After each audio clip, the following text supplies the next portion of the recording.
So you touched on kind of the radiological nuclear part of that. I got to imagine that radiological explosives require very focused teams and training, well beyond what you were probably taught in that initial 6 weeks. So the Cleveland field office has they've changed names. It's a regional winter safe team composed of a couple bomb techs from around the area, and we go out and we'll do any WMD calls and kind of have some advanced equipment where we can kind of help out and help determine if the national assets need to be called out or give them information when they're en route to help them make their decisions when they come in. Nice. I guess that even the biological component of that, I was really focusing on the radiological part of that. Yes. Yeah, of course. It's both chem and or it's biological and radiological.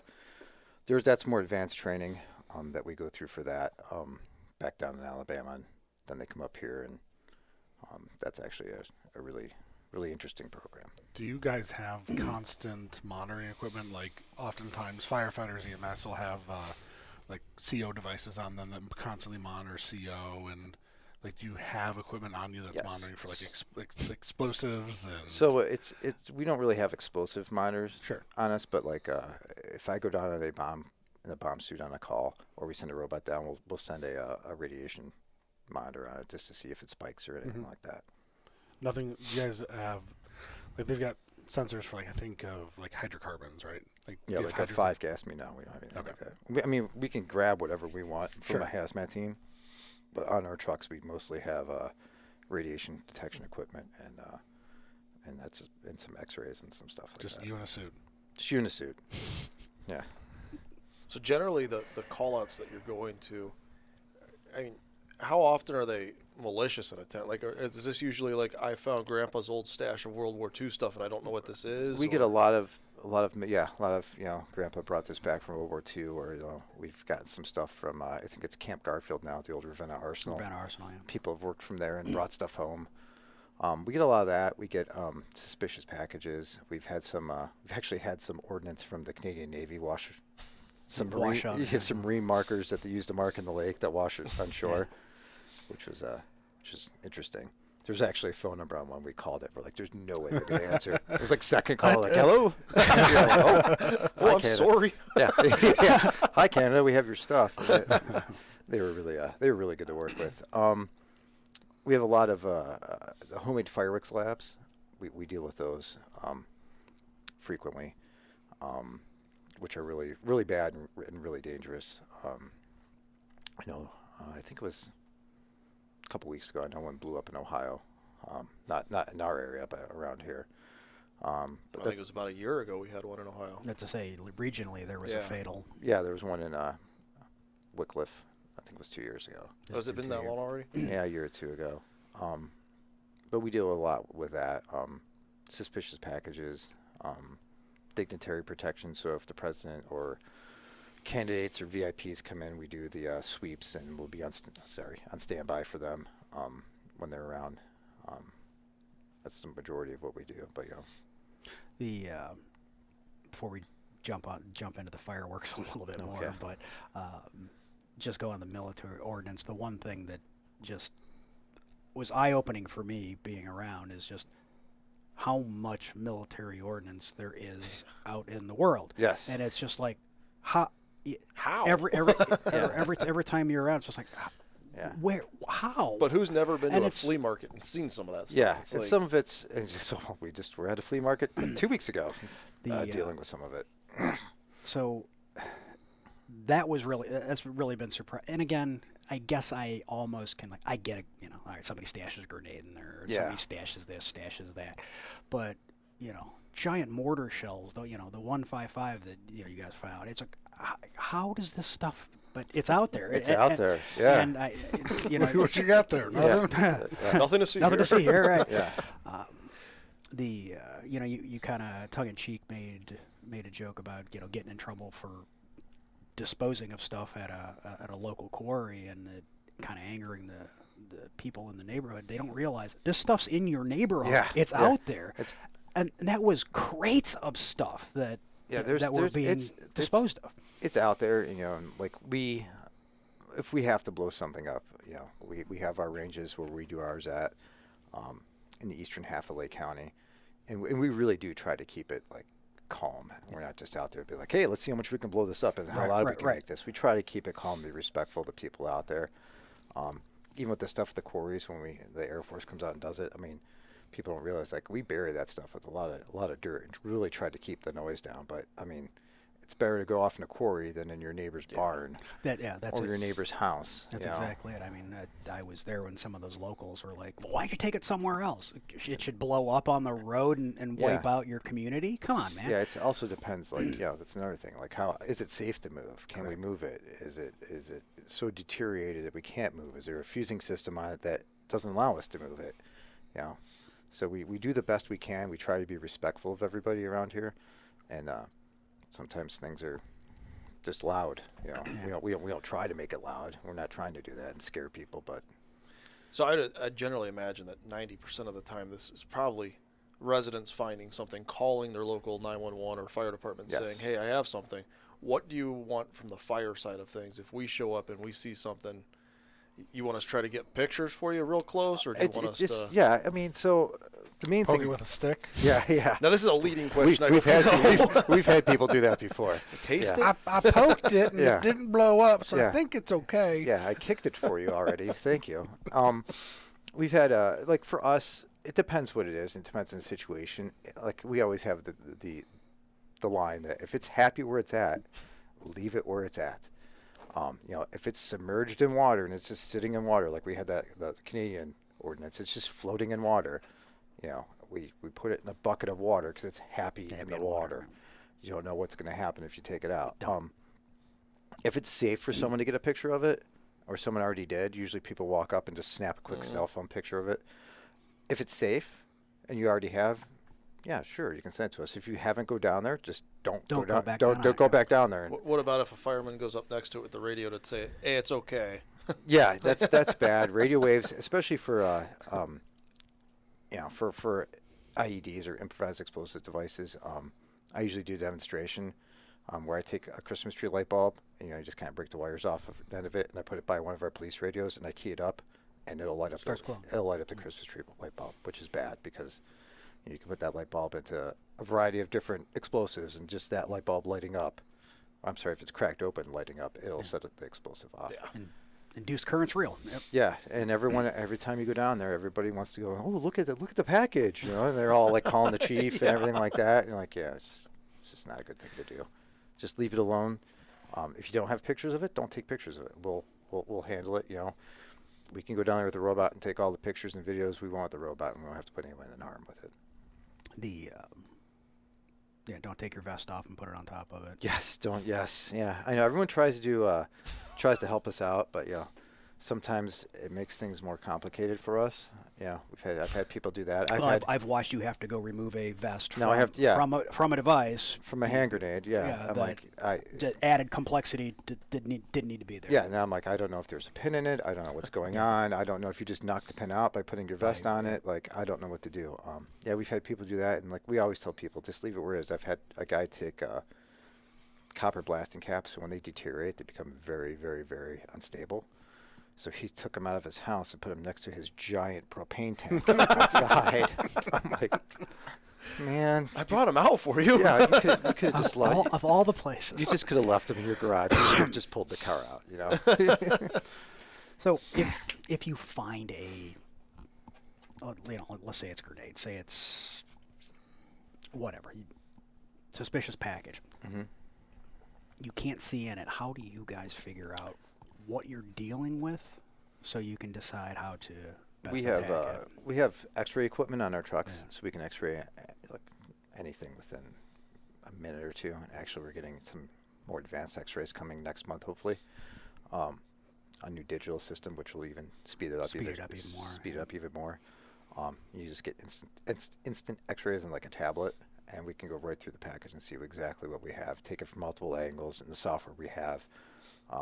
which is from the Sandia National Labs, actually develops the software for us, and we can manipulate things and see inside what we're looking for. Yeah, no, it's. I thought that was just so cool, like watching people mess with opacity of things and stuff, Yep. and then you can see it's like, that is so cool. And it doesn't have to be me going down in the suit doing it. We can hook those up to the robots and have the robots go down and do it, and we don't even have to mess with it. So that's why I always tell people, just if it's a suspicious package, just leave it alone. We don't need pictures. Just evacuate back far enough. And so when can we call you for EMS runs to show pictures of hips and stuff and send it to Dr. Bill? Yeah.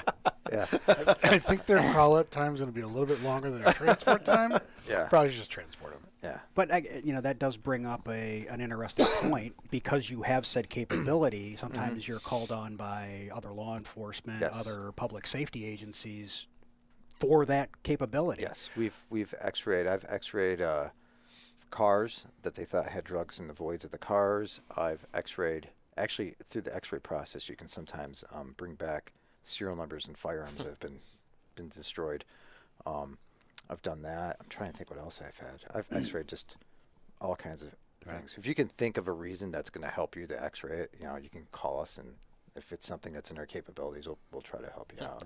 You already kind of set the stage for the conversation, but why are fireworks so dangerous? And amusingly, I've noticed that of all the techs that I've interfaced with, everybody is unanimously probably more scared of fireworks than you are military ordnance. We have blocks of C4, but you're piling blocks of explosives. You were juggling a tank mine the other day, and that didn't bother you. But unanimously, everybody is concerned about fireworks. What's the concern there? So, consumer fireworks you buy off the shelf are different. They're regulated by the ATF. They're regulated. They have I think it's 50 milligrams of flash powder in any of the ground bursts, and then up to 50 milligrams, and then which is I think about the size of your thumbnail full of flash powder, and then the bigger aerial charges, it's like 130 I think you can have in it,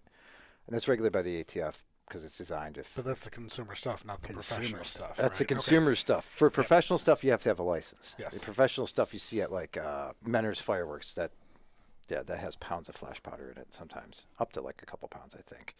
But the consumer stuff, they do that because if I have an M80 in my hand and I light the fuse and it goes off my hand, technically with 50 milligrams of flash powder in it, I should still have most of my hand left. What if I take 3 of those and make them myself into one?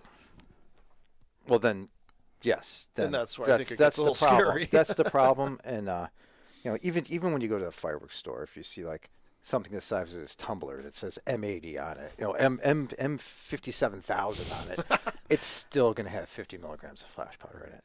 The rest is going to be sawdust and filler. The problem is when people do that and they harvest regular fireworks and make them into a bigger one, or they go start making their own stuff. If you go and start making your own stuff, we don't know what's in it, which is concerning. Piles of it in the open can just literally go off with static, which is bad, and it's just bad all around.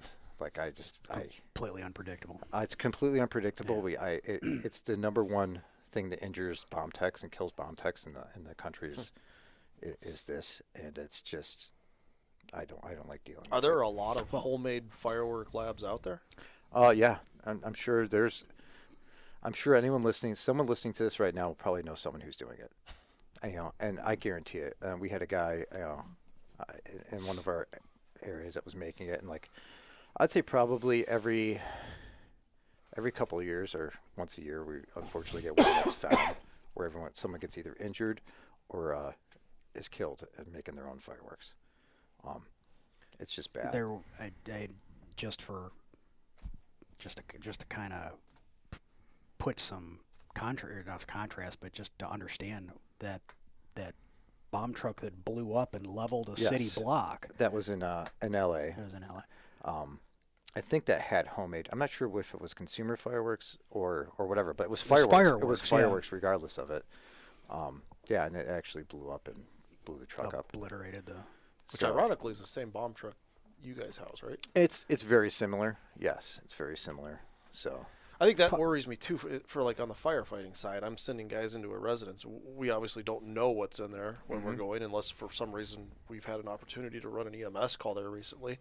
But some of the things that I've seen, you've seen in residence, that's scary. Yes. And now put fire to that. Yes, cardboard tubes. I've seen houses filled full of fireworks and powders and precursor powders and it's black powders and stuff like that. There's a lot of reloaders out there. That and not to mention, this is a multi-residential home. It has several houses within it. It's like yeah.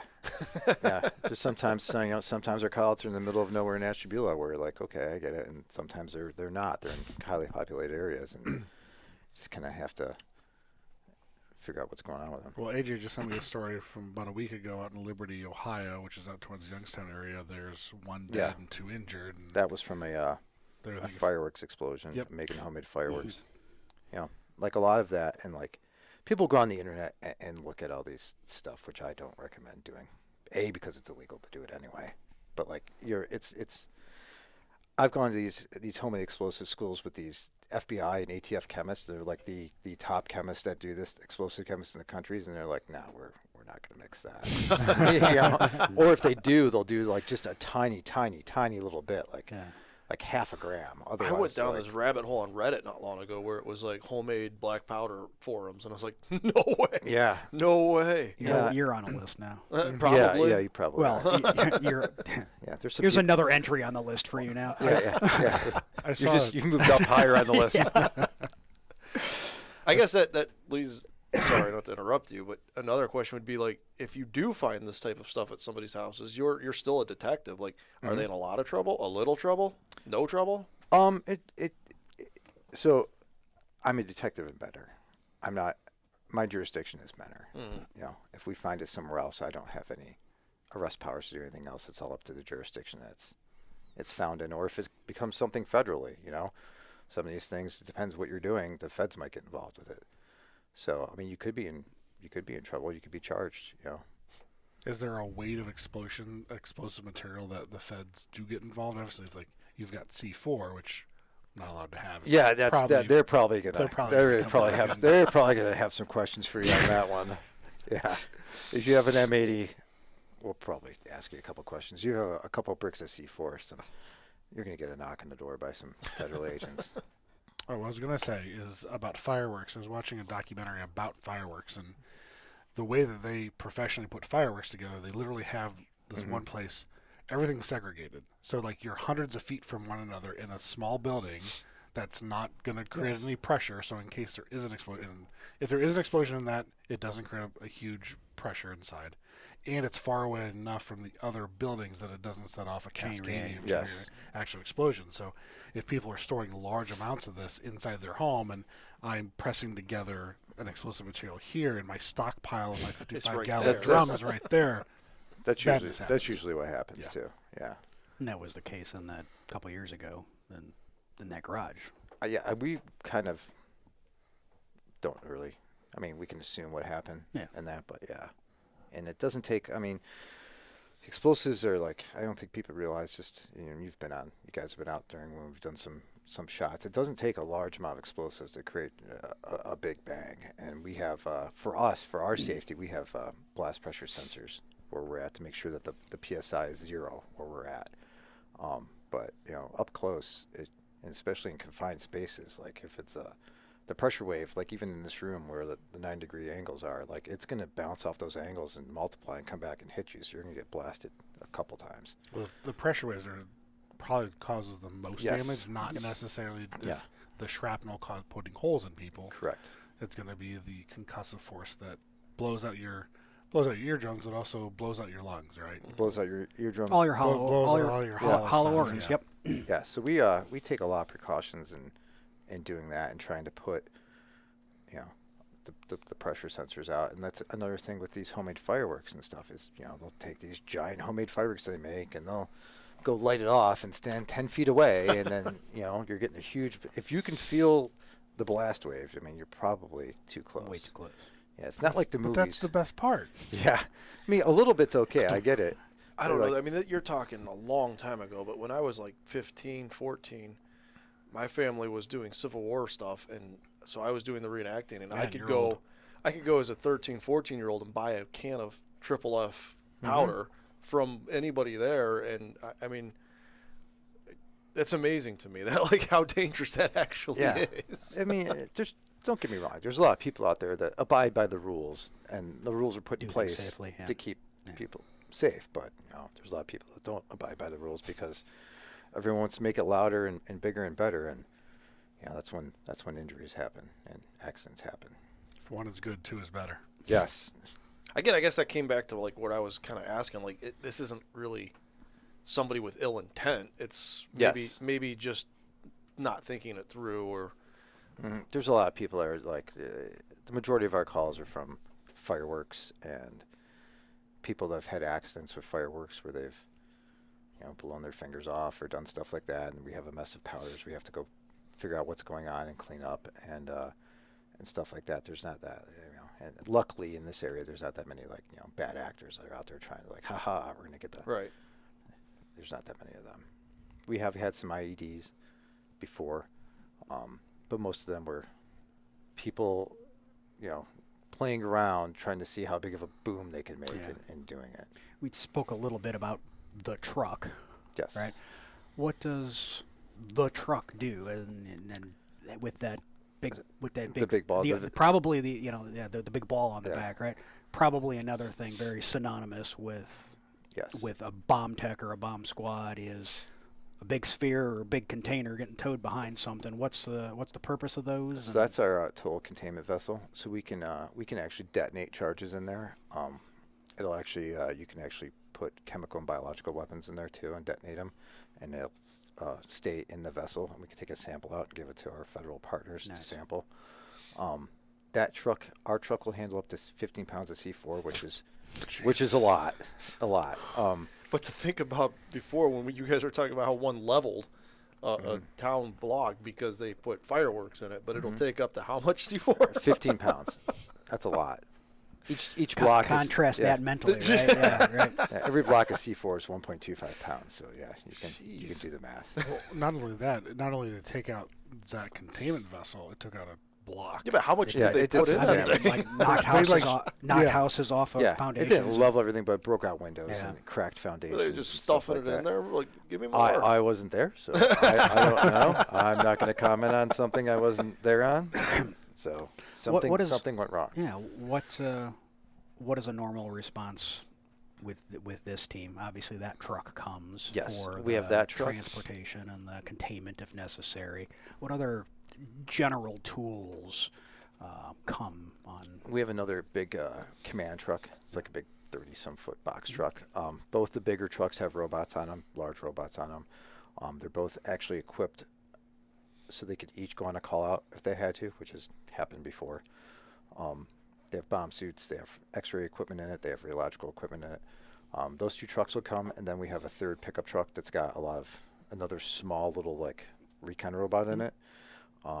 It's got a lot more gear in it, and then we have you guys obviously bring an ambulance with us, which is good too, because then we don't have to tax the local fire department and take one of their ambulances out of service. And we just do what we need to do. We have never blown anything up in that big.